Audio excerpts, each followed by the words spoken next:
어느덧 2019년 올해의 마지막 주일을 맞이하게 됐습니다. 한 해를 지금까지 인도해 주신 우리 하나님의 은혜에 감사드립니다.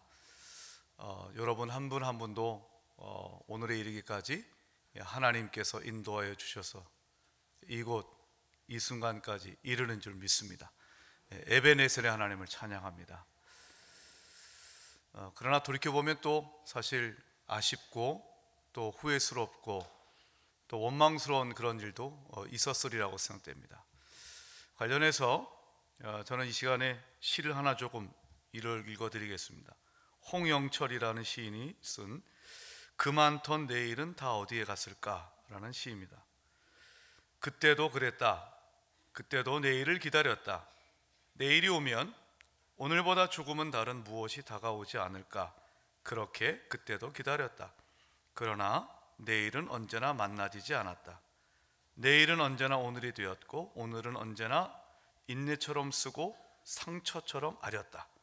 내일은 언제나 내일 그 자리에 있었고 언제나 오늘은 스스로 걸어가고 있었다. 지금도 그렇다. 내일은 끝없이 내일이고 오늘은 텅 빈 꿈처럼 끔찍이도 허전하다. 다 어디 갔을까?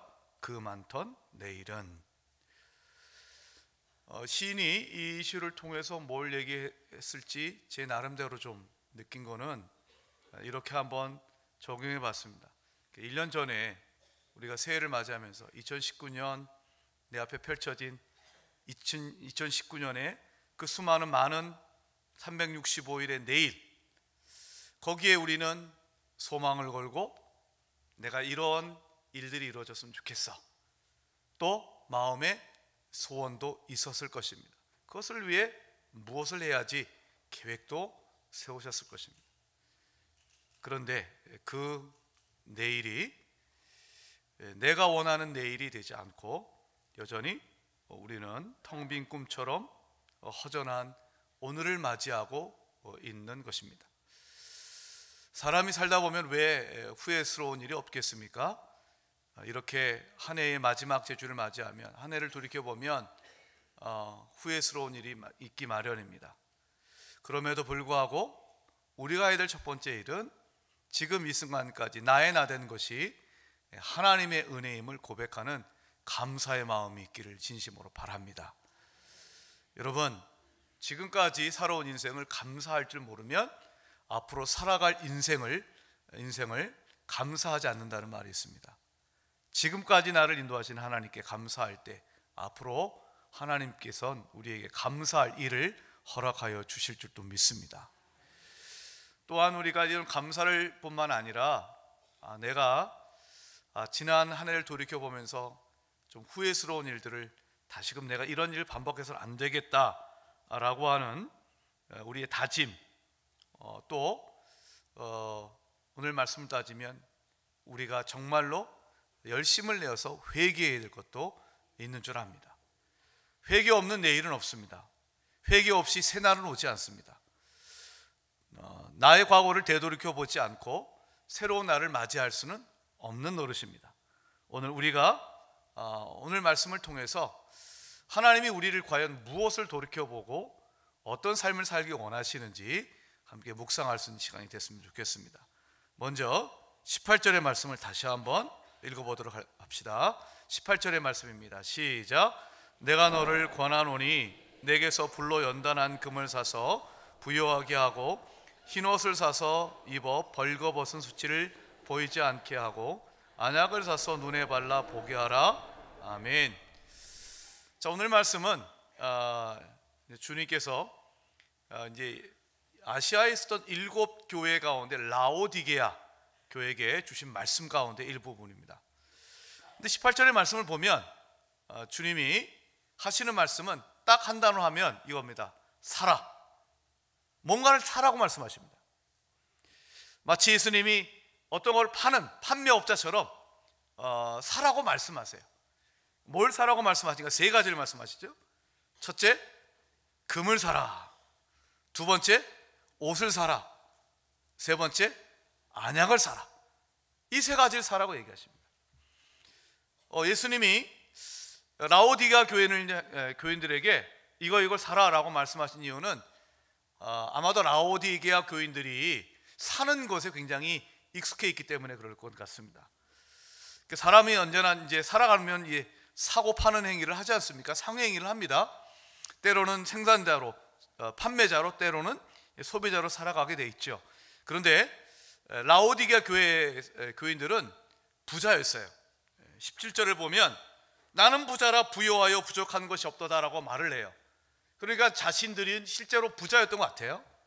돈이 있다는 얘기는 내가 원하는 걸 살 수 있는 구매 능력이 있다는 얘기잖아요.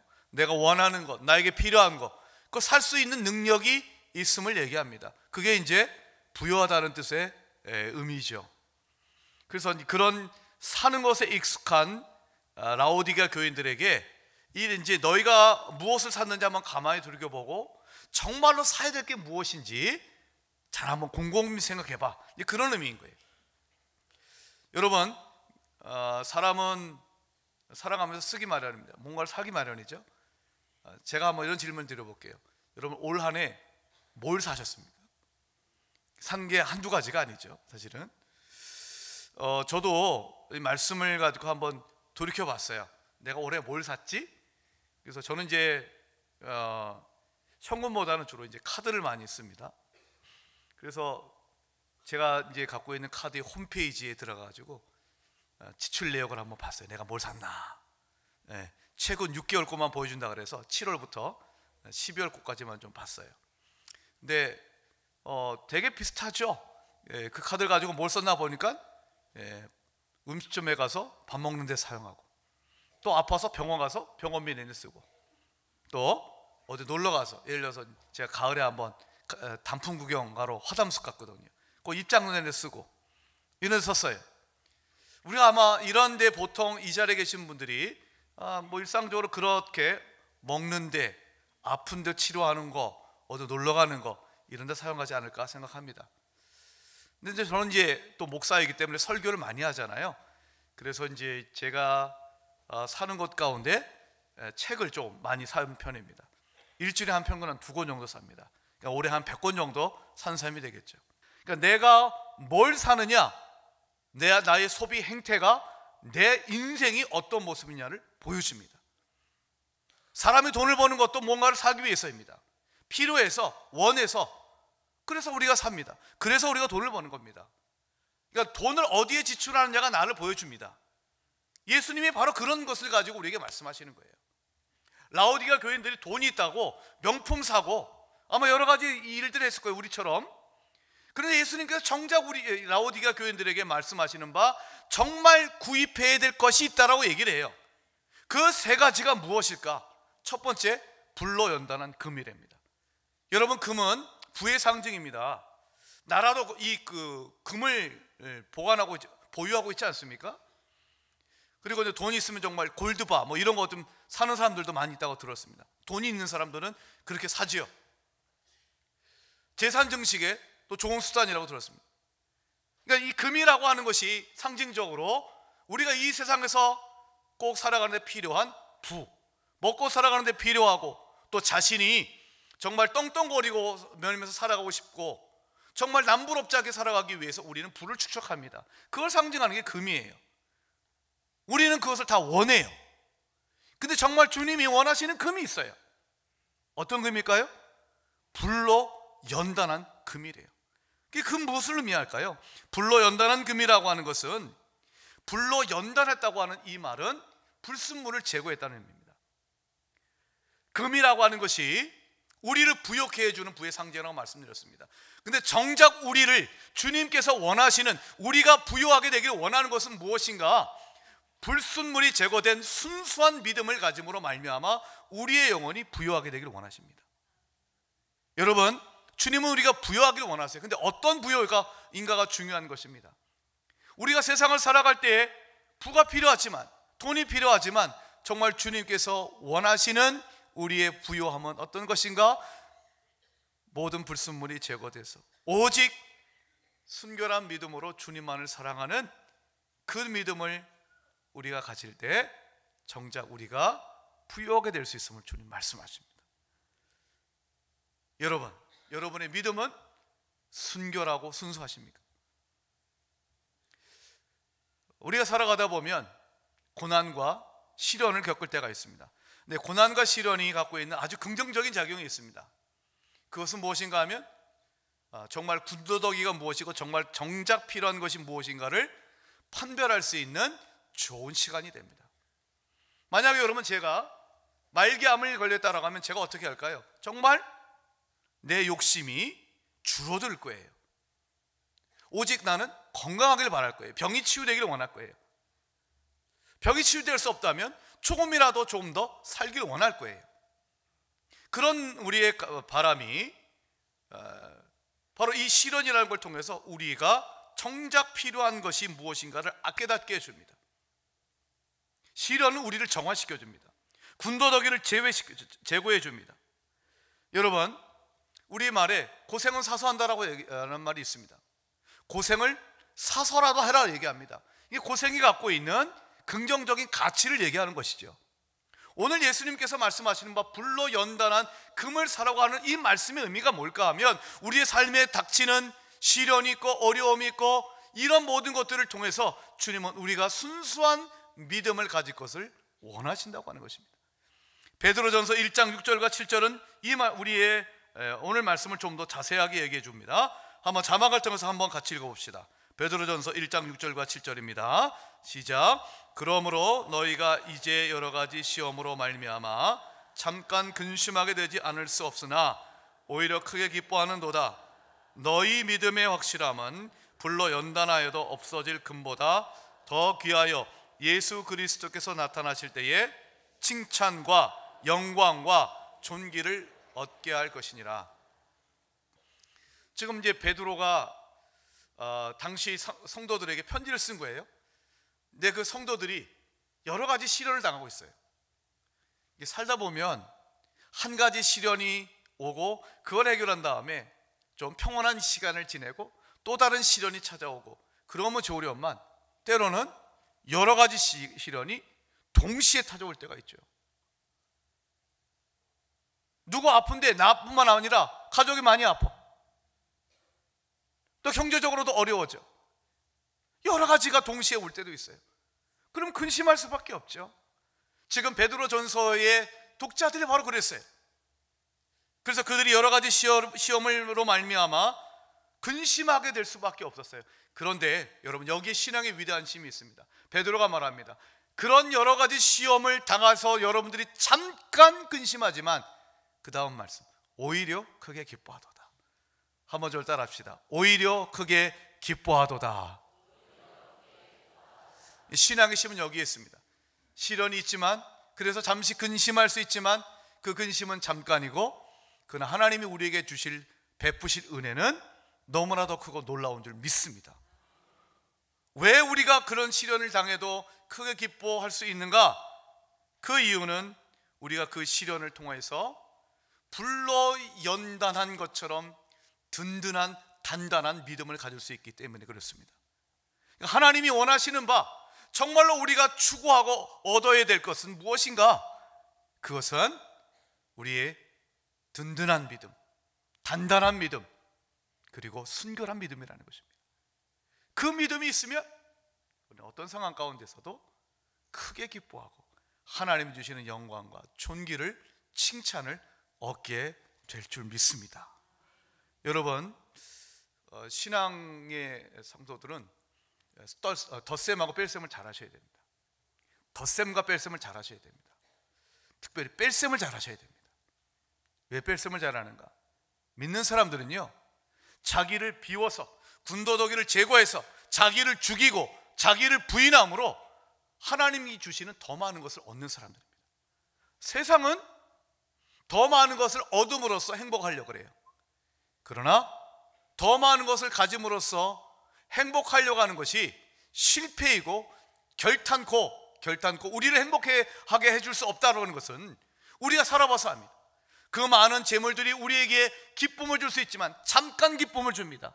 그러나 그 재물이 우리를 타락시키고 우리의 영혼을 타락시키고 우리의 영혼을 변질시킬 수 있습니다. 그러나 우리가 우리 주님 앞에 말씀 가운데 나의 모든 불필요한 것들을 다 제거하고 고난 가운데서도 오히려 그 고난과 시련이 우리의 모든 불필요한 것들을 보게 하고 그 모든 것들을 다 떨쳐내고 오직 하나님만 받아볼 수 있는, 주님만 있으면 돼, 주님만 사랑할 수 있다면, 주님만 내 곁에 계시다면 나는 만족할 수 있다는 이 믿음을 가질 수 있다면, 여러분, 우리는 시련 속에서도 크게 기뻐하게 될 것입니다. 그 기쁨이 여러분 가운데 여러분의 기쁨이 되시길 예수의 이름으로 축복합니다. 두 번째는 뭘 사라고 하는가? 옷을 사랍니다. 옷을 사서 벌거벗은 수치를 보이지 않게 하라라고 얘기합니다. 옷이 갖고 있는 기본적인 기능이 이제 우리가 부끄러운 것을 가리는 역할을 하죠. 또 추운 것을 또 이제 우리가 외부로부터 우리 자신을 또 보호하는 그런 역할을 하죠. 자, 여기서 벌거벗은 수치를 보이지 않게 하라고 할 때 구약에서는 특별히 죄악을 범한 인간, 우상 숭배의 죄를 지은 사람들을 벌거벗은 수치를 드러내었다라고 얘기를 합니다. 왜냐하면 우상 숭배는 영적 간음인데, 간음이라는 것이 벌거벗은 몸을 드러내는 행위가 아니겠습니까? 그러니까 하나님이 아닌 다른 것을 섬기고 나의 탐욕 가운데에 살아간다면, 하나님을 떠나 탐욕 가운데 살아가는 것은 내 인생이 하나님 보시기엔 벌거벗은 인생입니다. 부끄러운 인생이라는 것입니다. 근데 사단은 우리를 속입니다. 어떻게 해요? 우리로 하여금 더 많은 돈과 권력을 얻어서 우리의 인생을 치장하라고 얘기합니다. 그럴듯하게 보이라고 얘기합니다. 많은 사람들이 여기에 넘어갑니다. 심지어 예수 믿는 사람도 넘어갑니다. 근데 그 모든 것은 다 헛수고입니다. 하나님을 떠나 이루어진 모든 것들은 하나님 앞에 다 벌거벗은 것들입니다. 여러분, 우리가 잘 알고 있는 동화 가운데 벌거벗은 임금님이라고 있죠. 어느 나라에 임금이 살고 있었는데, 하루는 어느 재봉사가 친구와 함께 와가지고 임금에게 얘기합니다. 임금님, 제가 세상에서 가장 최고의 옷을, 좋은 옷을 만들어 드리겠습니다. 떠벌립니다. 그러면서 한 가지 전제 조건을 달리죠. 근데 이 옷은 아주 특별해서 어리석은 자에게는 보이지 않습니다 라고 거짓말을 칩니다. 근데 여기에 넘어갑니다. 임금도 신하도 다 넘어갑니다. 그래서 만들지도 않는 그 옷을, 없는 옷을 실제로 보이는 것처럼 얘기를 합니다. 그 옷을 입고 임금님은 행차합니다. 그리고 거리에 나가서 사람들도 마찬가지로 그 옷이 보이는 것처럼, 멋있는 옷인 것처럼 칭찬하고 임금을 높입니다. 여러분, 그러나 순수한 한 소년의 눈에는 임금이 벌거벗은 것이 보였습니다. 여러분, 하나님의 눈에는 아무리 우리가 지식으로, 돈으로, 내가 세상의 권력으로 덕지덕지 나를 가린다 할지라도 하나님을 향한 사랑이 없고 하나님을 떠난 사람들은 다 벌거벗은 것입니다.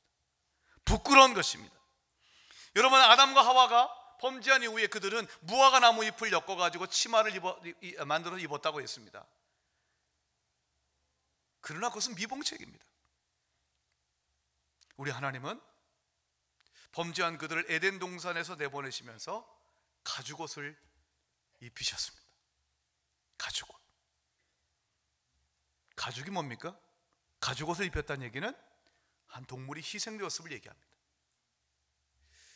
그 가죽옷은, 아담과 하와가 입었던 그 가죽옷은 장차 우리를 위하여서 십자가에 죽으실 어린 양 예수를 상징하는 것입니다. 사랑하는 성도 여러분, 예수님만이 우리의 죄를, 우리의 부끄러운 것을 가려주는 유일한 옷인 줄 믿습니다. 오늘 말씀 18절이 옷을 사되, 그냥 옷이 아니에요. 신옷이라고 했어요. 왜 하필이면 신옷이라고 했을까요? 왜 신옷을 사서 입어 벌거벗은 수치를 가리라고 얘기를 했을까요?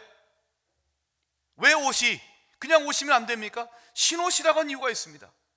그 신옷인 까닭은 오직 예수 그리스도의 피로 우리의 모든 죄를 맑게 씻어서 우리의 영혼이 순결하고 순수할 것을 바라시는 것입니다. 주님 말씀하십니다. 너희의 죄가 주홍 같을지라도 눈과 같이 희어질 것이고 진홍같이 붉을지라도 양털같이 희게 될 것이다. 오늘 여러분들 꼭 그런 기도를 좀 드려주셨으면 좋겠어요.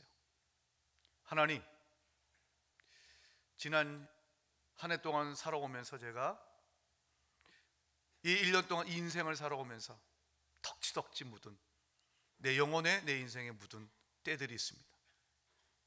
하나님, 예수의 피로 다 깨끗하게 씻어 주시옵소서. 여러분, 흰옷을 입고 우리의 부끄러운 것을 가려서 죄사함을 받고 예수 그리스도의 피로 우리가 온전히 우리의 모든 부끄러운 것을 가려질 때만이 여러분, 우리는 세상에서 당당하게 살아갈 수 있고 2020년이 우리에게 진정한 새해가 될 줄 믿습니다. 세 번째 사라고 하는 것은 안약입니다. 눈이 침침해서, 영적인 눈이 침침해서 제대로 보라고 말하는 겁니다. 자, 라오디게아 교인들은 말을 했습니다. 나는 부자라 부여에 부족한 것이 없다라고 얘기를 했습니다. 그러나 하나님 보시기에는 그들은 너무나도 곤고한 사람이었습니다. 무려 5가지를 지적합니다. 곤고한 것, 가련한 것, 가난한 것, 눈먼 것, 벌거벗은 것.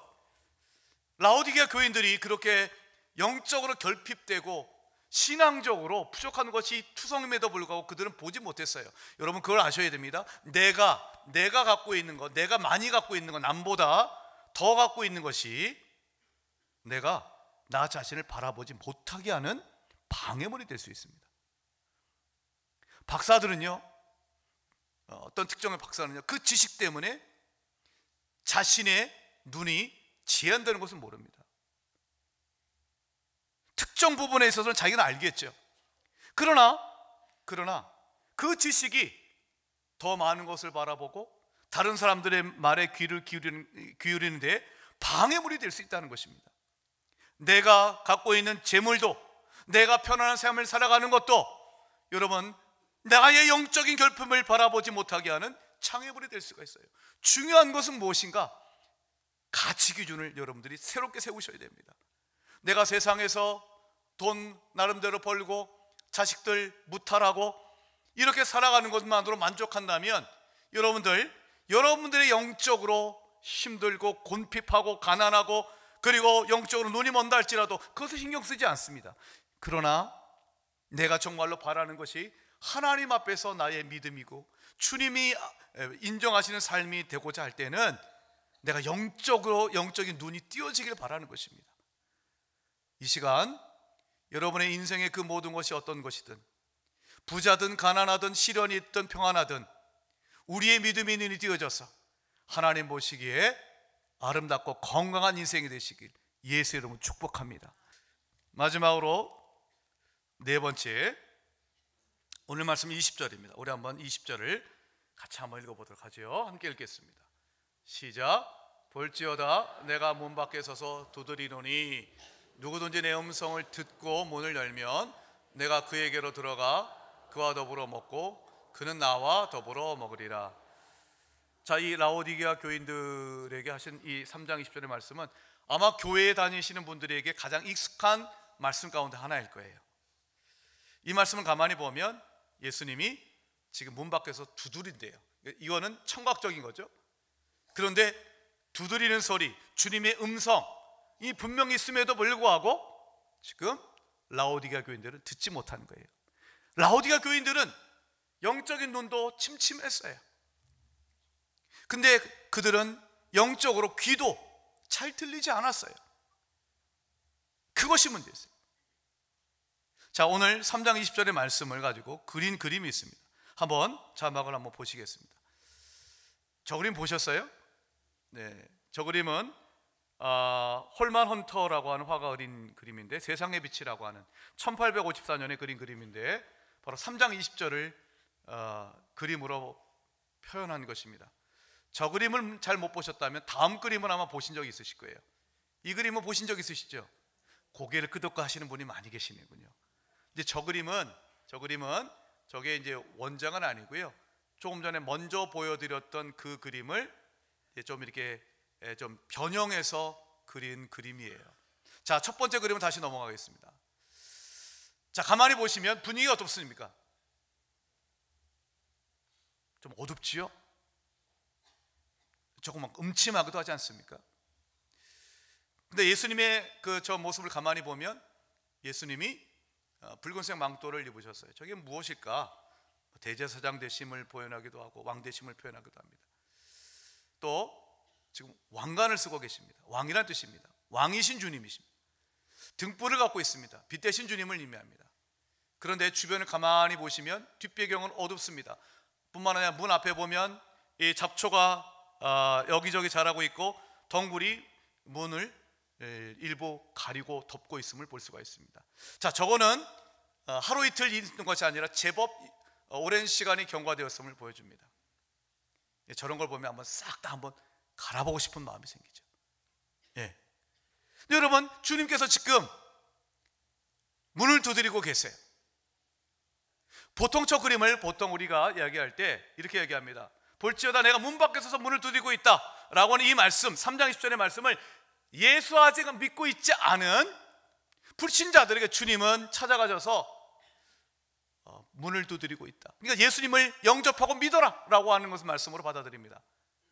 그 말씀으로 우리가 좀 확대 해석할 수는 있을지언정 원래 의미는 그런 것이 아닙니다. 누구에게 한 말입니까? 라오디게아 교인들에게 한 말입니다. 그 라오디게아 교인은 교인이에요. 성도예요.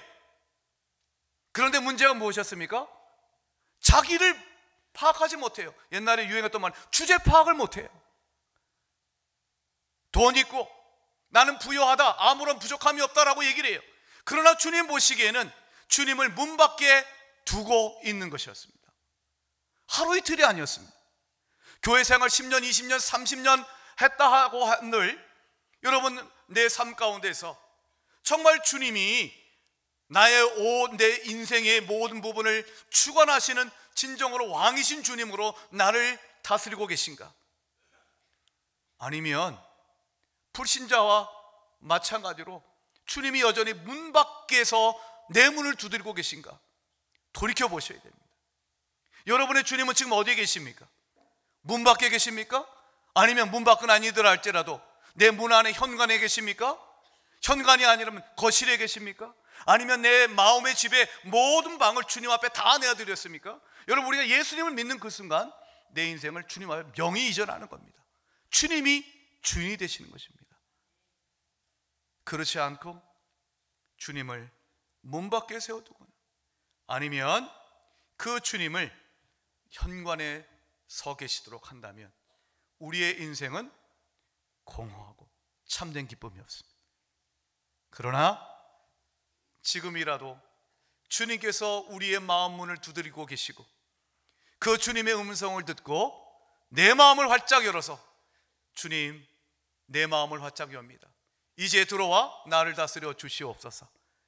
기도하고 주님 앞에 모든 것을 맡기면 사랑하는 여러분, 주님 약속하셨습니다. 내가 그에게로 들어가 나는 그로 더불어 먹고 그는 나로 더불어 먹으리라.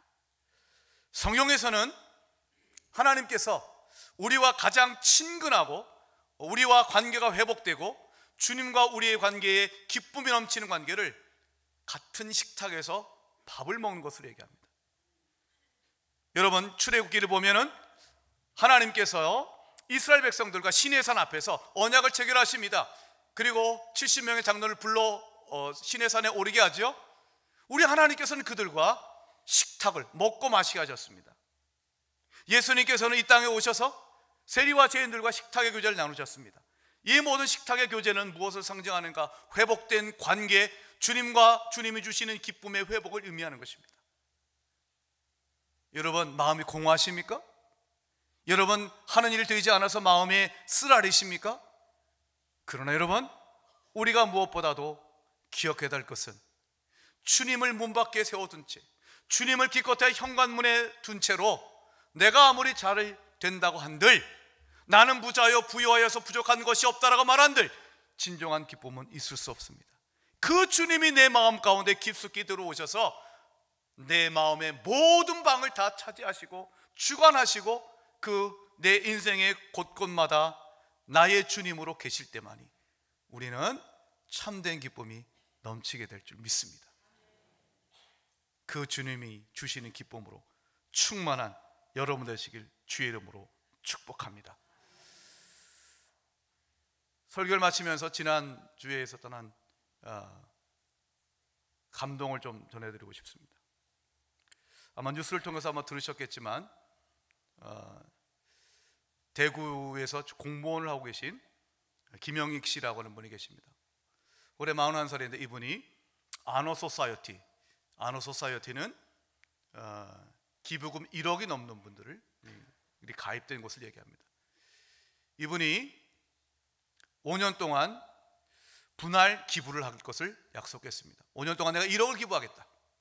근데 그분이 돈이 많아서인가? 그렇지 않습니다. 그분은 7급 공무원이고 청소차를 운전하시는 분입니다. 3년 전에 27평짜리 아파트를 샀습니다. 병든 어머니를 모시고, 그리고 아내도 공무원인데 감사하게도 3억을 주고 27평짜리 아파트를 샀다고 합니다. 근데 3년이 좀 지나자 시세가 약 5억 가까이 됐다고 합니다. 그것을 보고 그는 결심했다고 합니다.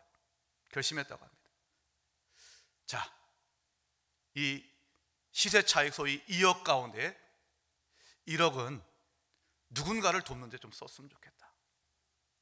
그러면서 이런 얘기를 합니다. 그 김영식 씨가 아내를 설득할 때 이런 논리를 했습니다. 여보, 우리가 좀 아파트를 좀 늦게 샀다고 치고 1억만 이익을 얻었다고 칩시다. 저는 거기에 은혜 받았습니다. 뭐뭐 한 셈 치고.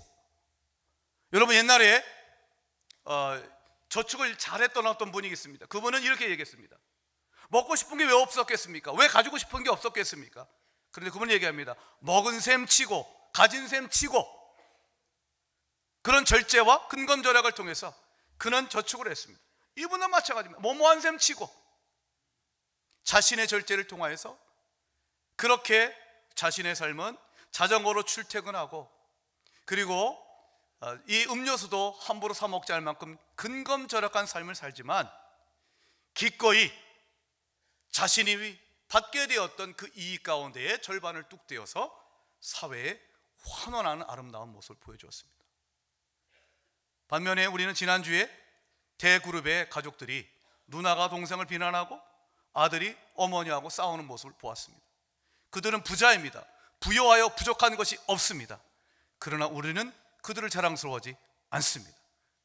오히려 청소차를 모으는 공무원이시지만 그렇게 자신의 삶을 나눌 줄 아는 넉넉한 마음을 가진 자를 우리는 존경합니다. 사랑하는 여러분, 세상에서도 이렇게 아름답게 살아가는 분들이 있습니다.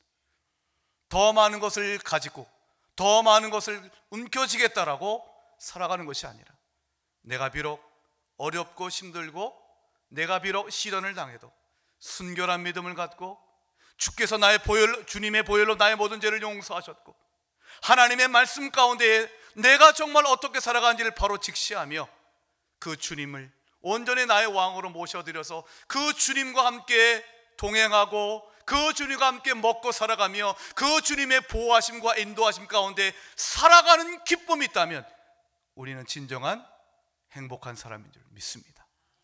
이 귀한 기쁨이 2020년 새해를 곧 맞이하게 될 사랑하는 성도님 가운데 함께 하시길 예수의 이름으로 축원합니다.